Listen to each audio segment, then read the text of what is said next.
The message arrived at midnight, carried across 10,000 light years through the quantum relay network that connected the great civilizations of the galaxy. And Princess Vela Sirenai knew the moment she saw the royal cipher that her peaceful life had come to an end. She stood in the small observation deck of her ship, a modest frigate called the Wandering Star. And she read the words 3 times before she allowed herself to breathe again. Her mother wanted her home. No, that was not quite right. She reminded herself as she felt the cold spread through her chest. Her mother, Queen Saravalin of the Celestin Dominion, did not want anything. She commanded it. And this message was not a request but an order wrapped in the thinnest silk of politeness. Bad news?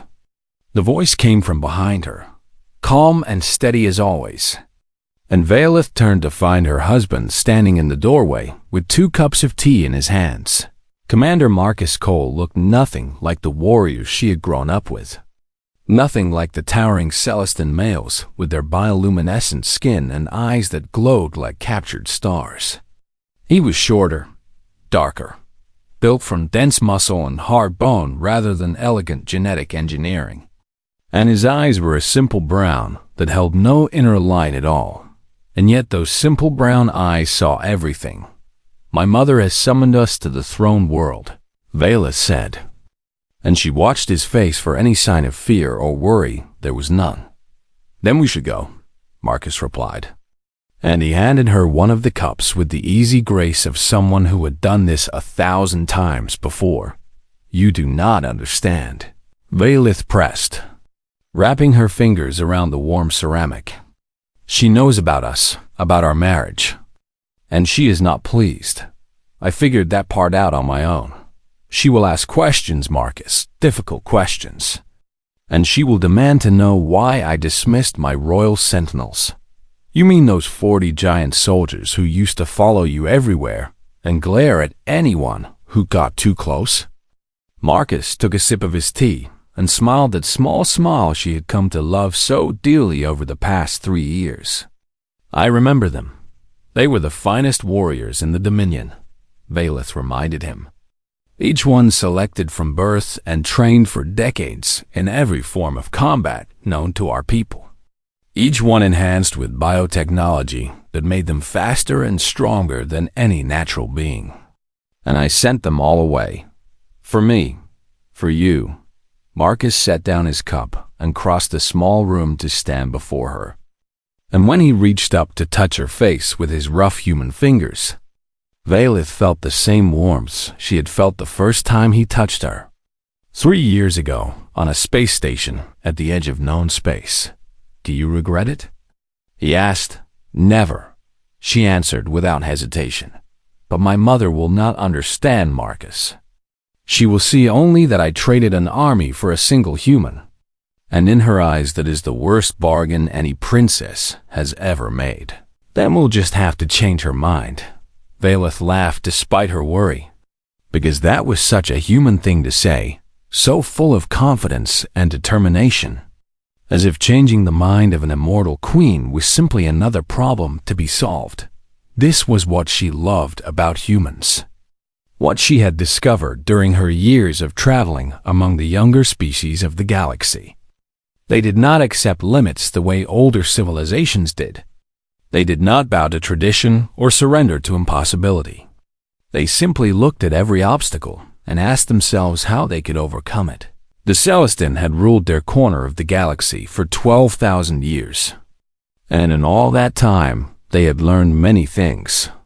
But they had also forgotten something important, something that the humans still carried in their blood and bones. They had forgotten how to struggle. "You should know what we are walking into," Veilith said as she pulled away gently and moved to the navigation console. "My mother rules over 300 star systems and commands a fleet of 10,000 warships. She has lived for 6,000 years, and she has seen empires rise and fall like waves upon a shore. She does not make mistakes. She does not show weakness. And she does not approve of humans." Sounds like a fun family dinner. "This is serious." "Marcus, I know it is," he replied. And when she turned to look at him, his smile was gone, replaced by the focused intensity she had first seen when he saved her life on Theta Station. I know exactly what your mother is, Valeth, and I know what she thinks of me. She thinks I am a primitive creature from a primitive world, barely more advanced than the animals her ancestors used to keep as pets. I did not say that. You did not have to.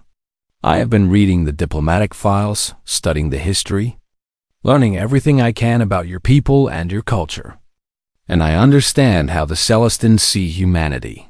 He moved to stand beside her at the console, his eyes already scanning the star charts that would lead them home. We are young. We are weak. We live such short lives that your people measure our entire civilization in the same way you might measure a single afternoon. Marcus. But here's what your mother does not know, he continued, and his voice grew harder, sharper, like a blade being drawn from its sheath. She does not know what humans are capable of when we have something to protect. She does not know that we built our entire civilization on fear and love. Fear of the darkness that was always hunting us, and love for the families we would do anything to keep safe. He took her hand in his, and his grip was warm and strong and absolutely certain. Your mother is going to ask why you chose me, and you are going to tell her the truth. And then I am going to show her exactly what kind of creature she is dealing with. Valeth looked at him for a long moment. This strange small human who had walked into her life and changed everything. And she felt something she had not felt in a very long time. She felt safe. You are either very brave or very foolish, she said at last. Probably both, Marcus admitted with a grin. But that is also a human thing. We never did learn the difference between courage and stupidity.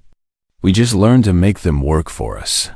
He turned to the navigation console and began plotting their course to the throne world, his fingers moving with the practiced ease of a veteran pilot. And Valeth watched him work and wondered what her mother would see when she looked at this man. Would she see the primitive creature she expected? The short-lived human who had somehow tricked her daughter into marriage? Or would she see what Valeth saw every time she looked into those simple brown eyes? A protector, a guardian, a man who had kept her alive through 17 assassination attempts without ever once asking for thanks or recognition, who had stood between her and death so many times that she had lost count, who had turned his fear and his love into a shield that nothing in the galaxy could penetrate. The wandering star turned toward home, and Valeth stood beside her husband as the stars blurred into streaks of light around them. The Queen wanted answers. Marcus Cole intended to give her some. The throne world of Edoras hung in space like a jewel carved from living light, and Marcus Cole had never seen anything so beautiful or so terrifying in all his years among the stars. The planet glowed with soft blue and silver radiance, its entire surface covered in cities that had been growing and changing for thousands of years, each building a work of art that made human architecture look like children stacking blocks in the dirt. Beside him, Valeth stood at the viewport with her hands clasped behind her back, and he could see the tension in her shoulders, even though her face remained perfectly calm. Home, she said quietly. It is beautiful. It is a cage, she replied, and there was old pain in her voice that she quickly pushed away. But it is still home, and I have missed it more than I wanted to admit. Their ship descended through the atmosphere with an escort of 6 royal fighters, each one painted in the silver and gold colors of the Queen. And Marcus watched them fly with the easy grace of predators who had never known fear. They landed on a platform of white crystal that seemed to float in midair above a garden of impossible flowers. And when the ship's door opened, Marcus was hit by air that smelled like honey and starlight and something else. He could not name. Valeth stepped out first, and Marcus followed one step behind and to her left, exactly where a bodyguard should be. The welcoming party was waiting for them on the platform. A dozen servants in flowing robes, 3 officials in more formal attire, and 4 royal sentinels who stood like statues carved from pale stone. The sentinels were even more impressive than Marcus had imagined from the files he had studied. Each one stood over 7 feet tall, with skin that seemed to shimmer between white and silver, and eyes that burned with cold blue fire. They wore armor that looked like it had been grown rather than built, and they carried weapons that hummed with barely contained energy. Marcus had fought many enemies in his time with the Earth Navy, had faced pirates and warlords and things that came crawling out of the dark spaces between stars. But he had never seen warriors like these. They were perfect, and they were watching him with the focused attention of hunters who had spotted something interesting. Princess Valith, one of the officials, stepped forward with a bow that was exactly deep enough to show respect without showing submission. The Queen welcomes you home and requests your presence in the throne room at your earliest convenience, which means immediately. Valith translated with a thin smile. Her Majesty is most eager to see you. The official agreed. Marcus caught the way the man's eyes flicked toward him, the slight curl of distaste at the corner of his lips, the almost invisible tension in his posture. This official had already decided that the human was beneath notice, a curiosity at best and an embarrassment at worst. That was fine with Marcus. He preferred it when people underestimated him. The walk to the throne room took them through corridors that seemed to stretch forever, lined with art and artifacts from 100 conquered worlds. And Marcus used every second of that walk to study his surroundings. He counted guards, 47 sentinels at various posts, plus another 30 regular soldiers who stood watch at major intersections. He mapped escape routes, 4 primary paths back to the landing platform, 2 emergency exits that led to underground tunnels, and 3 windows large enough to jump through if everything went wrong. He identified threats, at least 6 people in the crowds of servants and officials who moved wrong, whose eyes lingered too long, whose hands stayed too close to places where weapons might be hidden. Valith walked beside him like she was strolling through a peaceful garden. But Marcus knew she could feel his alertness, could sense the way his body had shifted into combat readiness, even though he had not moved a single visible muscle. "You are doing it again," she murmured without moving her lips. "Doing what?" "That thing where you prepare to fight everyone in the building. Old habit. There are 300 people between here and the throne room, Marcus. I know. I counted." She made a small sound that might have been a laugh, and Marcus felt some of the tension ease from his shoulders, because making her laugh was always a good sign. They passed through a set of doors that were 3 stories tall and carved from a single piece of crystal. And suddenly they were in the throne room. And suddenly Marcus understood why the Celestin believed they were the masters of the galaxy. The room was vast beyond reason, a cathedral of light and shadow that seemed to contain its own private sky. Pillars of white stone rose toward a ceiling that glowed with the soft light of captured stars, and the floor was a mirror of black glass that reflected everything like the surface of a still lake. Thousands of people filled the space, nobles in their finest clothes, warriors in ceremonial armor, ambassadors from a dozen species that Marcus recognized and a dozen more that he did not.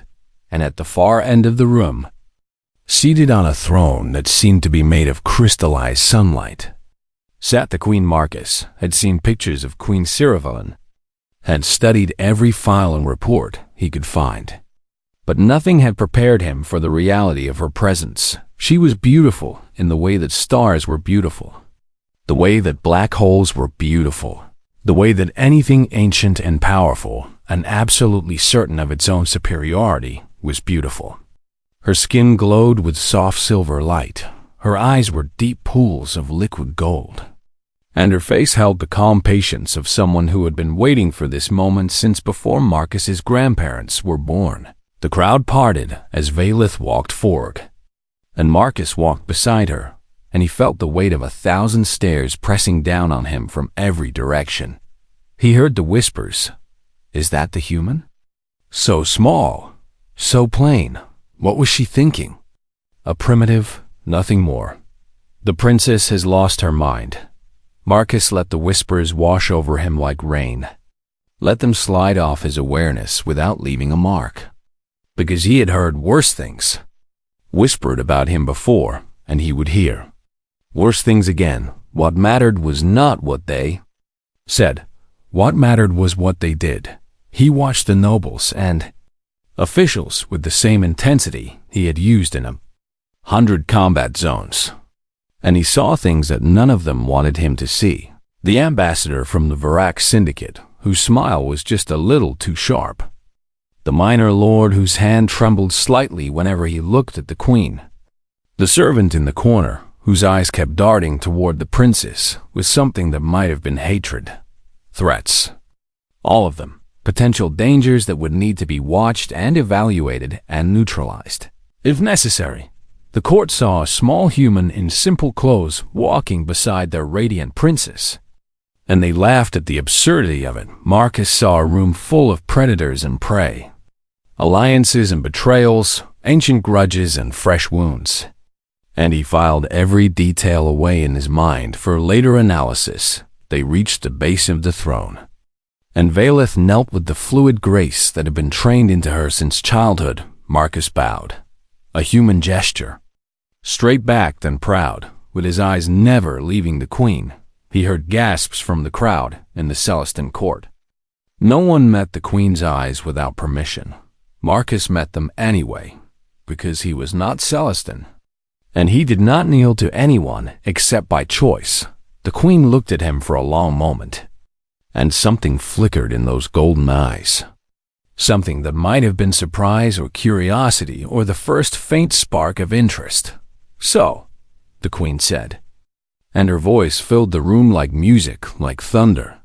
Like the first note of a song that had been playing since the beginning of time. This is the human. Yes, Your Majesty. Valeth replied from her kneeling position. Rise, daughter. We have much to discuss. The queen smiled, and Marcus felt a chill run down his spine because that smile was the smile of someone who had already won a game that no one else knew they were playing. But Marcus Cole had played games like this before, and he never lost when someone he loved was at stake. The queen descended from her throne with the slow grace of a glacier carving its way through mountains. And every person in the room held their breath as she approached. Her daughter Valeth stood straight and proud. But Marcus could see the small signs of tension that no one else would notice. The slight tightening around her eyes. The way her fingers curled just a little too tight against her palms. The almost invisible tremor in her breathing. She was afraid not of punishment or pain, but of something worse. Disappointment. 3 years, the queen said. And her voice was soft now, intimate, meant only for the small space between herself and her daughter. Though everyone in the room could still hear every word. 3 years since you last stood in this hall. 3 years since you walked away from your duties and your birthright to wander the stars like some common adventurer. I needed time, Mother. Time for what, exactly? The queen tilted her head in a gesture that might have seemed curious on anyone else, but looked predatory on her. Time to disgrace our family name by marrying a human in secret? Time to dismiss your protection detail and risk everything our ancestors built over 12,000 years? Time to find myself, Valeth answered, and there was steel in her voice now. The strength that Marcus had fallen in love with during that first meeting on Theta Station. Time to become someone other than the princess, who existed only to serve the Dominion. You are the heir to the Radiant Throne. Serving the Dominion is your purpose, your reason for existing. Perhaps I wanted more than just a purpose. The queen's eyes narrowed, and Marcus felt the temperature in the room drop several degrees. Though that might have been his imagination. We will discuss your rebellion later, the queen said. In private, where you can explain to me why you felt the need to cause your mother such worry and grief. For now, We have a more pressing matter to address. She turned, and those golden eyes fell upon Marcus like the light of a dying sun. You, she said. Me, Marcus agreed. Do not speak unless spoken to. Human, I thought you just spoke to me. The silence that followed was absolute. A void of sound so complete that Marcus could hear his own heartbeat echoing in his ears. Around the room, nobles and officials looked at him with expressions that ranged from horror to dark amusement. And the royal sentinels shifted their weight in ways that suggested they were preparing to tear him apart if the queen gave the order. But the queen did not give the order. Instead, she studied him with those ancient eyes. And Marcus held her gaze without flinching because he had learned long ago that predators respected strength and attacked weakness. You have courage, the queen said at last. Or perhaps you are simply too stupid to understand the danger you are in. I understand perfectly, Your Majesty. Do you? Do you understand that I could have you executed with a single word? That I could erase every trace of your existence and make it as though you had never been born? Yes, and yet you stand there, meeting my eyes, speaking to me as though we are equals. Marcus considered his answer carefully, because this was the moment that would define everything that followed. The moment when he either won the queen's respect or signed his own death warrant. We are not equals, he said. You are a queen, and I am just a soldier.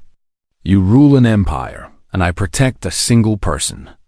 You have power beyond anything I could ever dream of having. And I have nothing but my own 2 hands and whatever courage I can scrape together.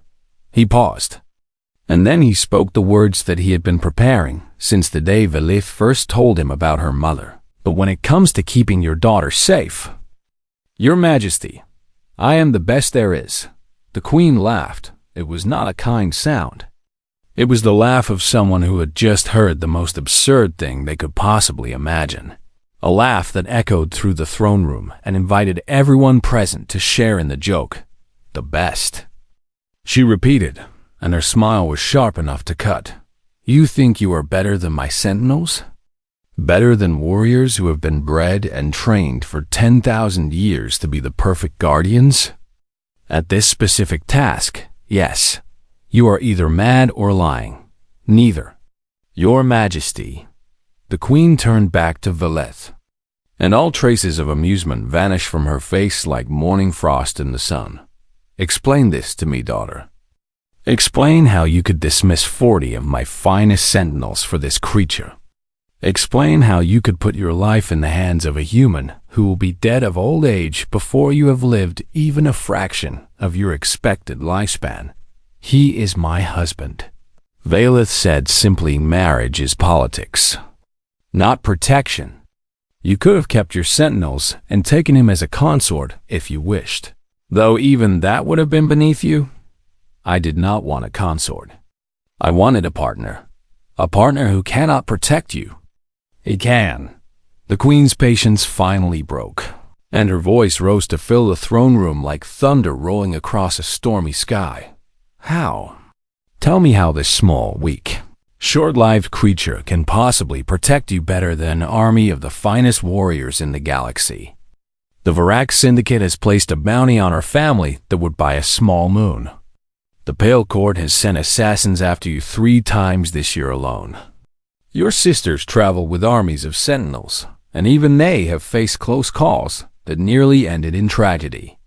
She pointed at Marcus, and her finger trembled with barely contained rage. Who guards you, Velith? When the assassins come, when the enemies of our house move against you, who stands between you and death? Velith looked at her mother, and then she looked at Marcus. And then she smiled the smile that had captured his heart 3 years ago on a space station at the edge of known space. My husband, she said. The words hung in the air like a challenge, like a promise, like a declaration of war against 12,000 years of tradition and expectation. Your husband, the queen repeated. And her voice was flat with disbelief. Yes, a single human. Yes, against all the enemies of the Celestine Dominion. Yes. The Queen stared at her daughter for a long moment, and Marcus could see the war playing out behind those golden eyes. Anger fighting with curiosity. Tradition fighting with something that might have been hope. Very well, the Queen said at last. You claim this human can protect you better than my sentinels. Prove it. How? In the 3 years since you left, how many attempts have been made on your life? Marcus answered before Valeth could speak. 17. The throne room erupted in whispers. A storm of shocked voices that rose and fell like waves crashing against the shore. 17 assassination attempts in 3 years was an extraordinary number. More than most royals faced in a decade. More than some faced in an entire lifetime. 17, the Queen repeated slowly, and her eyes had sharpened with sudden interest. You survived 17 assassination attempts with only this human as your guardian? Yes, Mother, and you stand here before me, unharmed, unscathed, without so much as a scratch? Yes. The Queen looked at Marcus with new eyes, and he could see her reassessing everything she thought she knew about him. Tell me, she said, and her voice had lost some of its anger, replaced by something that might have been genuine curiosity. Tell me how a single human stopped 17 assassins when my sentinels would have struggled to stop half that many. Marcus smiled. Because this was the moment he had been waiting for, I would be happy to explain, Your Majesty. Marcus Cole stepped forward, and something changed in the throne room. Something subtle but unmistakable that made the nobles draw back and the sentinels tighten their grips on their weapons. He was still the same small human in simple clothes. Still the same unremarkable creature that the court had been mocking since he arrived. But something in the way he moved was different now. He moved like a predator. Your Majesty, he began, and his voice carried to every corner of the room without rising above a conversational tone. You asked how I stopped 17 assassins. The answer is simple. I did not stop them. The Queen raised an eyebrow. Explain. I prevented them. There is a difference, and that difference is the reason your daughter is alive. He began to pace, slowly and deliberately, and every eye in the room followed him. The first assassin was a Varax bioagent on Theta Station, hired by a rival trading company that wanted to destabilize Celestine influence in the outer sectors. He had been modified with a neural toxin that would have killed Valeth within seconds of skin contact, and he was very, very good at his job. How did you know he was an assassin? One of the nobles called out, unable to contain his curiosity. I smelled him, Marcus said. The toxin they used requires a specific enzyme to remain stable in the bloodstream, and that enzyme changes the chemical composition of human sweat. I noticed the smell when we were seated for dinner, identified the source, and eliminated the threat before he could get within 10 feet of the princess. You smelled a chemical compound across a crowded restaurant? The Queen asked, and her voice was carefully neutral. Humans evolved on a planet where everything was trying to kill us, Marcus replied. We learned to pay attention to the small things, because the small things were often the only warning we got before something tried to eat us. He continued pacing, and the crowd parted before him like water before a ship. The second assassin was a pale court shadow blade on the Nexus ring. She had been following us for 3 days, mapping our patterns, looking for the perfect moment to strike. I noticed her on the first day. How? She made eye contact with Valeth for exactly 1.3 seconds during a crowd gathering. That was too long for a casual glance, and too short for someone who was genuinely interested in approaching us. It was the look of someone who was memorizing a target. The Queen was leaning forward now, her golden eyes bright with interest. I spent the next 2 days tracking her movements, identifying her weapons, mapping her escape routes. When she finally made her move, I was waiting for her in the corridor she planned to use as an ambush point. She is still alive, by the way. I thought your intelligence services might like to ask her some questions about who hired her. You anticipated where she would attack 3 days in advance? I anticipated 17 possible attack points and prepared responses for each one. She chose the third most likely option. The whispers in the crowd had changed now, had shifted from mockery to something closer to unease. And Marcus saw the way the sentinels were looking at him, not with contempt anymore, but with the wary respect that one warrior gives to another. Do you want me to continue? He asked. I can describe all 17 attempts in detail if you wish. But the pattern is always the same. I see the threat before it becomes a threat. I understand the danger before it becomes dangerous. And I eliminate the problem before it becomes a problem. And you believe you can do this better than my sentinels. The queen demanded Marcus stop pacing and turned to face her directly. Your sentinels are warriors, your majesty. They are trained to fight, to react, to respond to threats with overwhelming force. They are the finest fighters in the galaxy, and in a straight battle, they would destroy me without breaking a sweat. He let that statement hang in the air for a moment. But assassination is not a straight battle. Assassination is a puzzle, a game of prediction and prevention and paranoid attention to detail. And that is a game that humans have been playing since we first crawled out of the caves. Explain, the queen commanded. My species did not evolve as apex predators, Marcus said. We were small and weak and slow, surrounded by creatures that could tear us apart without effort. We survived not because we were strong, but because we were afraid. He tapped his temple. Fear, your majesty, is humanity's greatest gift. It taught us to watch, to listen, to pay attention to every small detail that might mean the difference between life and death. It made us paranoid, obsessive, constantly vigilant against threats that might come from any direction at any time. You speak of fear as though it were a strength. It is. Fear kept our ancestors alive when they should have been food. It drove us to develop tools and weapons and strategies that let us defeat enemies far more powerful than ourselves. It made us into the most persistently, relentlessly cautious species in the galaxy. Marcus walked back to stand beside Valeth, and he took her hand in his. Your sentinels are magnificent warriors, but they have never known fear. They have been apex predators since the day they were created, designed to dominate every battlefield they enter. They react to threats because they have never needed to anticipate them. And you do? I cannot afford not to. Every moment of every day, I am watching for threats, calculating probabilities, mapping escape routes, identifying potential dangers. I do it automatically, constantly, obsessively, because that is how humans are built. He met the queen's eyes, and his voice dropped to something quiet and intense. Your daughter does not need an army of warriors who will react to threats. She needs someone who will never let the threats get close enough to require a reaction. She needs someone who lies awake at night, thinking about all the ways she could be hurt and all the ways to prevent them.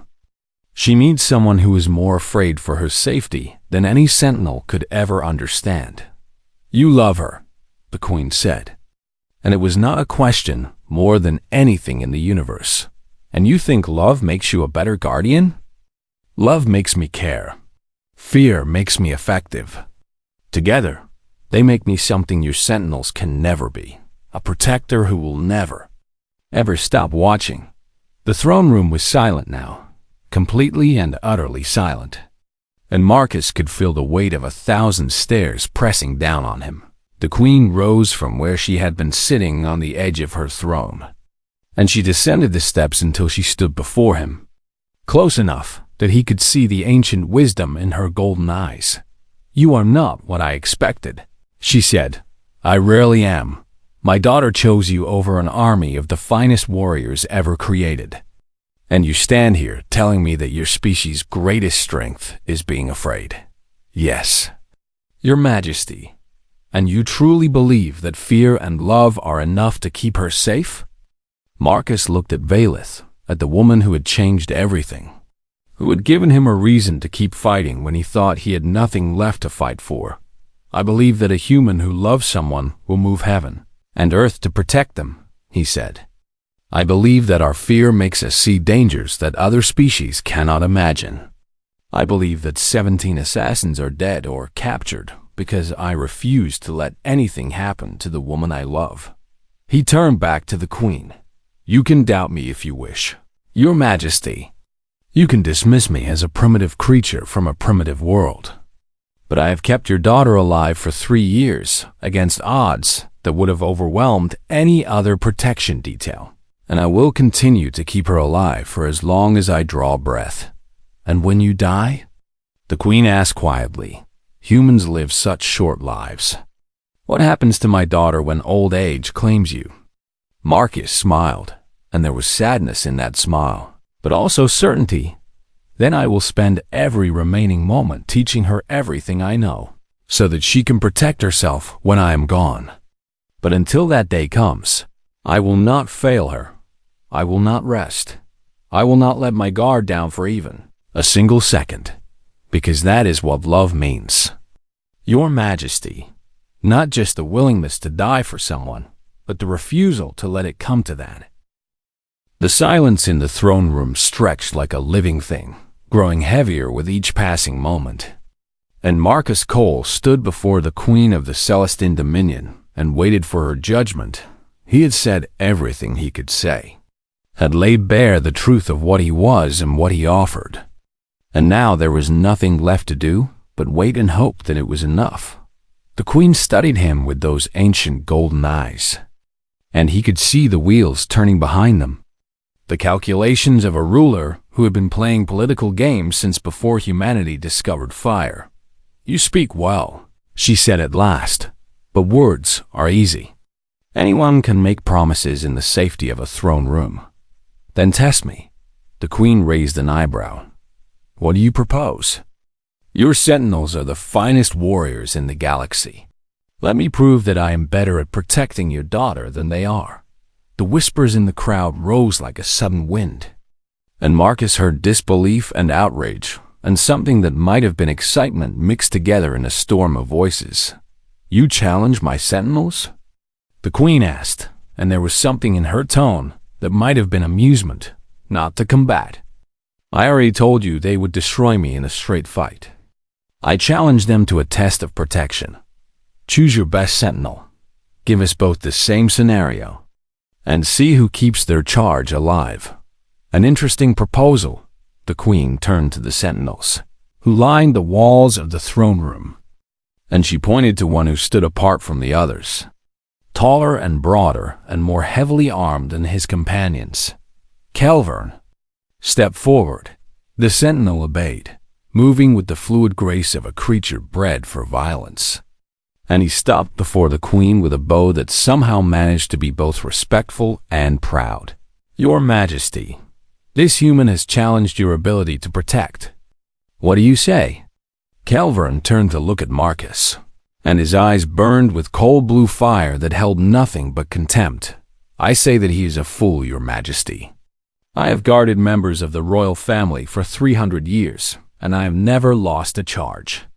This creature has guarded the princes for 3 years and thinks himself my equal. I do not think myself your equal, Marcus replied calmly. I think myself your superior in this specific skill. Then prove it. The Queen held up a hand before the confrontation could escalate.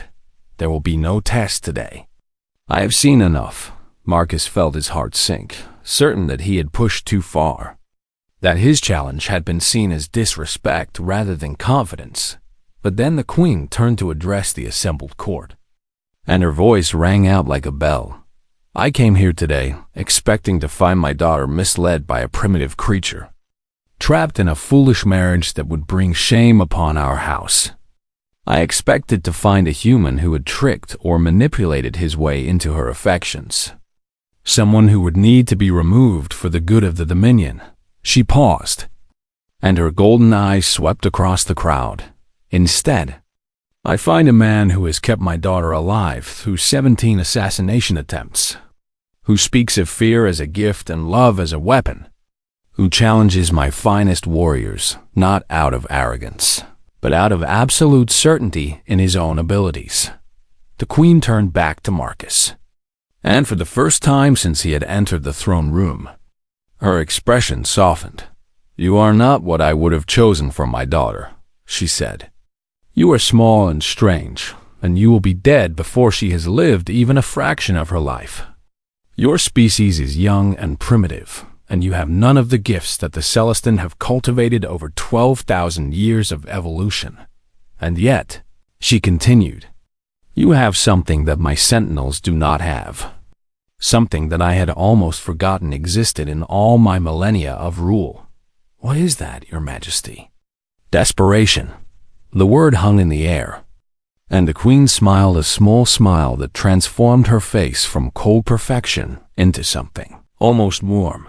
"My sentinels are confident because they have never known failure. They are proud because they have never faced an enemy they could not defeat. They guard my family because it is their duty, not because they understand what it truly means to protect something precious." She reached out and placed her hand on Marcus's shoulder, and he felt the weight of her touch like a blessing and a burden all at once. "You guard my daughter because you cannot imagine doing anything else. You watch for threats because the alternative is unthinkable. You have made her safety the center of your existence, not out of duty, but out of love so fierce that it burns like a star. Yes, Your Majesty, that is what makes you different from my sentinels, human. That is what makes you valuable. Not your strength or your speed or your technology, but your absolute refusal to let anything happen to the woman you love."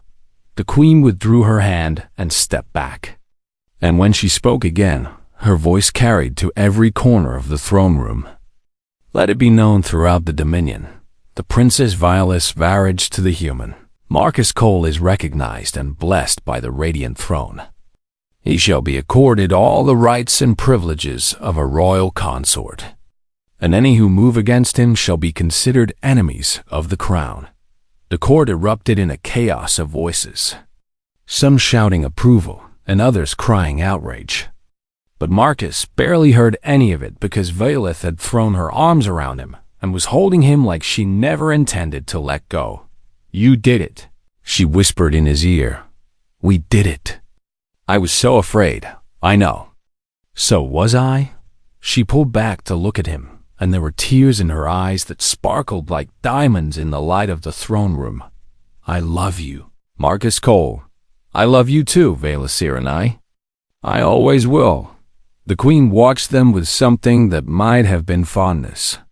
And then she raised her hand for silence, and the throne room fell quiet once more.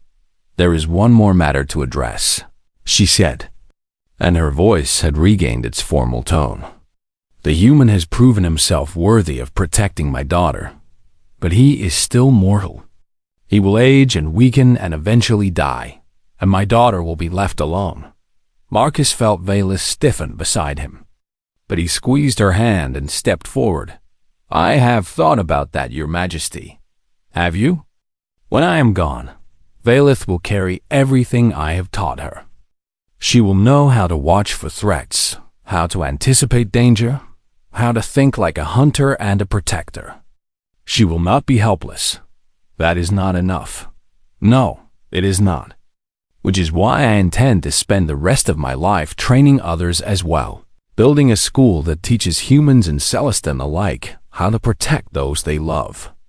By the time I die, there will be 100 guardians who think the way I think and watch the way I watch." The queen considered this for a long moment, and then she nodded. "You think of the future even as you live in the present. That is wise for a human. We have to be wise. We do not have time to be anything else." "No, you do not." The queen returned to her throne and seated herself upon it, and she looked down at Marcus and Vaelith with eyes that had seen empires rise and fall. "Go now, daughter. Take your human and return to your wandering. I have seen what I needed to see, and I am satisfied. Thank you, mother. Do not thank me. Thank the man who stood before me and spoke without flinching. "He has earned my respect, and that is not something I give lightly." Valeth bowed, and Marcus bowed beside her, and then they turned and walked back through the throne room, past the watching nobles and the silent sentinels and the thousands of eyes that followed their every step as they reached the great doors. The Queen's voice rang out one final time. "Human." Marcus turned back. "Yes, Your Majesty?" "Keep her safe." It was not a command. It was something deeper, something that passed between a mother and the man who had stolen her daughter's heart. "Always," Marcus promised, and he meant it with every fiber of his being. They walked out of the throne room together, hand in hand, and behind them the court began to buzz with speculation and gossip about what they had witnessed. But Marcus did not care about the court or their opinions. He cared only about the woman beside him, the woman he had sworn to protect, the woman who had made him believe that even a short-lived human from a primitive world could be something extraordinary. The stars were waiting for them, vast and beautiful and full of danger. And Marcus Cole walked toward them without fear, because fear was not the absence of courage. Fear was the fuel that drove him forward. Fear was the gift that kept him sharp. Fear was the love he felt for Valeth, transformed into something fierce and unbreakable and eternal. And as long as he drew breath, nothing in the galaxy would ever touch her. Not while he was watching, not while he was afraid, not while he loved her. And that, he knew, would be forever.